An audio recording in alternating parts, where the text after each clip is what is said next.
I destroyed an old man's life, drained his bank account, and forced him out of his own home. And the police couldn't do a single thing about it. Why? Because all I did was turn off my own water. He thought he was untouchable. He thought he could leech off my property, steal my resources, and smile to my face. He made a fatal miscalculation. He didn't realize that in the game of survival, the quietest moves cause the loudest destruction. If you enjoy watching arrogant, entitled people architect their own absolute downfall, you are in the right place. Hit that subscribe button. Let's dive into the anatomy of a perfect legal revenge. It started with a house, a fixer-upper right in the beating heart of an Asian capital city.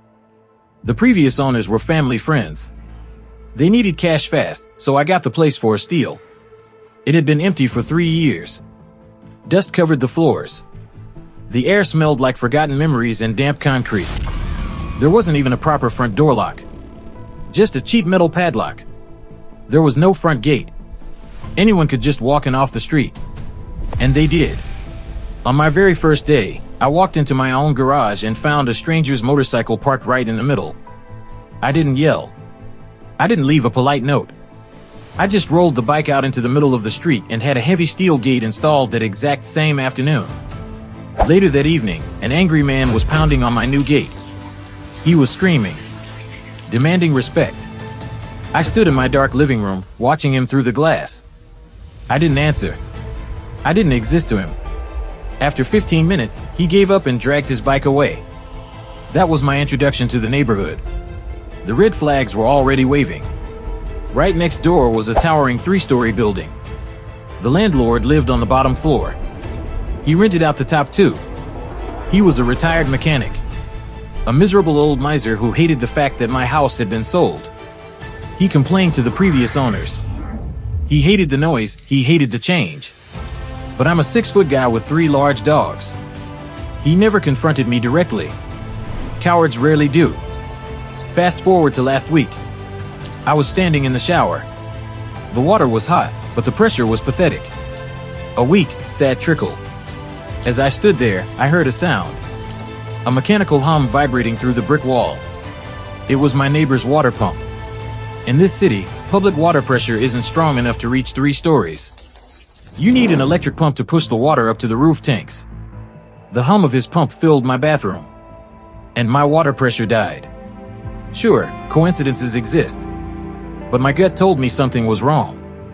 I got out of the shower. I waited. 10 minutes later, his pump clicked off. Silence. I walked to the sink and turned the tap.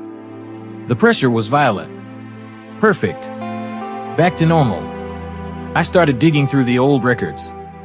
The water bills for this abandoned house had been creeping up for the last 3 years.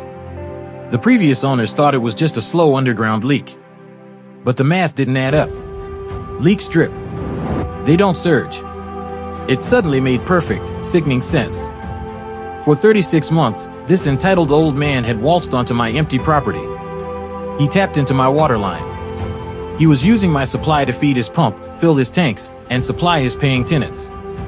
He was stealing from my friends, and now he was stealing from me. It wasn't about the money. Water here is incredibly cheap. My bill was barely $5 a month. It was about the audacity. The sheer narcissism of an old man who believed he was entitled to someone else's resources. He thought he could just take and never face a consequence. I could have confronted him. I could have called the police. But why bark when you can bite? I wanted to teach him a lesson he would take to his grave. The plan was beautiful in its simplicity. No trespassing. No broken laws. No raised voices. I didn't even have to leave my property. On Monday evening, I waited. I sat in my quiet kitchen, listening to the wall. At exactly 8 p.m., I heard it. The mechanical click. The deep hum of his stolen water pump turning on. I walked out to my mains, and I turned the valve completely off. Here is the anatomy of a disaster. In this country, roof tanks have a mechanical ball valve. When the water level drops, the valve drops, electronically telling the pump to turn on. It stays on until the tank is full. But because I cut the supply, the water never came. The valve stayed open. The pump was starved, sucking in nothing but dry air. I expected to burn out his pump, to cost him a few $100s. I didn't realize I was about to trigger a nuclear meltdown. An electric pump running dry is a dangerous thing. It runs continuously, desperately trying to pull water that isn't there. It draws massive amounts of power, all night long. Now, if his house had modern wiring, a breaker would have tripped. But this cheap landlord hadn't upgraded his house since the 1990s. The wires got hot. The insulation melted. He didn't just burn out a pump. He fried the entire electrical grid of his 3-story building. At 3 a.m., the silence of the neighborhood was shattered. I lay in bed, staring at the ceiling, listening. I heard doors slamming. I heard his tenants waking up, their voices hushed at first, then rising in panic. Only their house was completely dark. Only their house had no running water. The murmurs devolved into shouting. The tenants had cornered the landlord in the dark hallway. You see, tenant protection laws here are brutal. Water and power are classified as essential human rights on a state level. A landlord cutting those services, for any reason other than a natural disaster, is grounds for immediate prosecution. It is the landlord's legal responsibility to maintain safe wiring and a constant water supply. He had failed on both counts. The tenants were furious. They were paying good money to live in a hazard zone.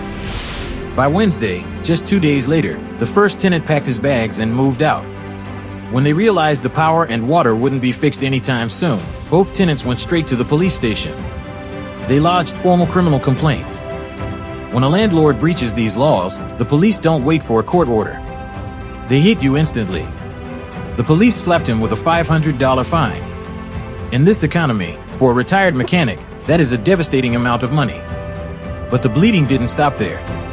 By law, he had to immediately refund the security deposits for both tenants.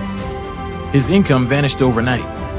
He legally cannot rent those floors out again until the entire electrical system is ripped out and replaced to modern standards. A massive renovation he cannot afford. He lost his tenants. He lost his savings. He lost his pride. As of right now, he is packing his bags. He is moving out on Sunday to live on his daughter's couch because he can no longer afford to survive in his own home. The best part? He figured it out. He knew why the motor kept running.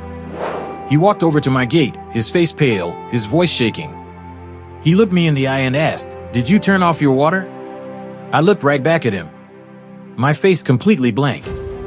"Oh yeah," I said smoothly. "I found a leak on a pipe. I turned it off until the plumber gets here." The look on his face. He kept a straight expression, but I could see his soul shattering behind his eyes. He knew that I knew. And he knew that he couldn't do a damn thing about it. He had no legal leg to stand on. He couldn't admit to stealing. He just muttered, "Oh, okay," and slowly walked back to his dark, ruined house. Next week, I have a plumber coming over. We are stripping out every single illegal pipe that leaves my property. The parasite has been permanently detached. I solved a plumbing issue, and I completely eradicated a toxic neighbor from my life.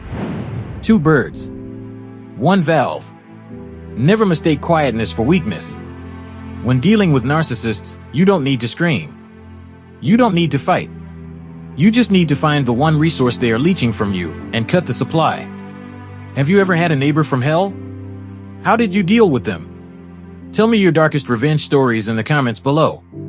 The best one might just be featured in our next psychological breakdown. Stay quiet. Stay sharp. See you next time.